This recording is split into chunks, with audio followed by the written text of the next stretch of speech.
السلام عليكم سومالي وين وايدين سلامي وحيريسان وجهي مرسنان هبeysanayna kusoo dhawaada xulba iyo malab iyo caana isku darsanayna wajiga rabnaa inaan wax yar aan dhalaalino markaas xulbadii ku soo shubtay qaado yar oo xulba ku soo shubtay halaas ay iga badan wajigayga ma jeclin aan ku dharoobo waxyariisa qafiifina marsadaan jecla hal qaada ku soo shubtay waxaan ku darsanayaa malab qaadaas laba qaado yariisa ku darsan kartaa ama hal qaado oo aad u buuxin ku filan kastaas malabkaan ka soo shubanaya waa dhamaad wax yar ku jiro caana ku soo darsanaa caanaha aan ku darsanay baakada way laakiin adiga nooca haysatid ku darso hadaad haysatid caana booro ku darso hadii caana nooc kale haysatid ku darso hadii caana loo haysatid oo dadka Soomaaliya joogaan sheegaya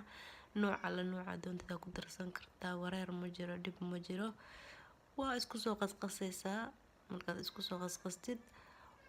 wajiga dhaqab ku siisanaysaa 15 daqiiqo 20 daqiiqo ku haynaysaa waa iska dhaqay wajiga ma sha Allah qurux waa dareemaysaa wajiga aan ku dhawaada ugu bogay waa kana xulbadi waa diyaar wajiga marsanay ma sha Allah marka qaybta xigtana waxa waa ukun iyo saliid saytuun hadana madax iska marsanayna yogadaan rabi laakiin yogadkii waa waayay ama waa iga dhamaaday inuu iyala u maleynayay ma yaalo yogadka oo dhanaanka ahayn oo cusbada lahayn fiican ku darsatid laakiin dib ma laha waxyaalana isticmaalaysaa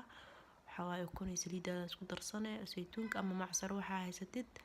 dhag waa kana madaxa marsanay 30 daqiiqo 40 daqiiqo kadib waa iska dhaqaysaa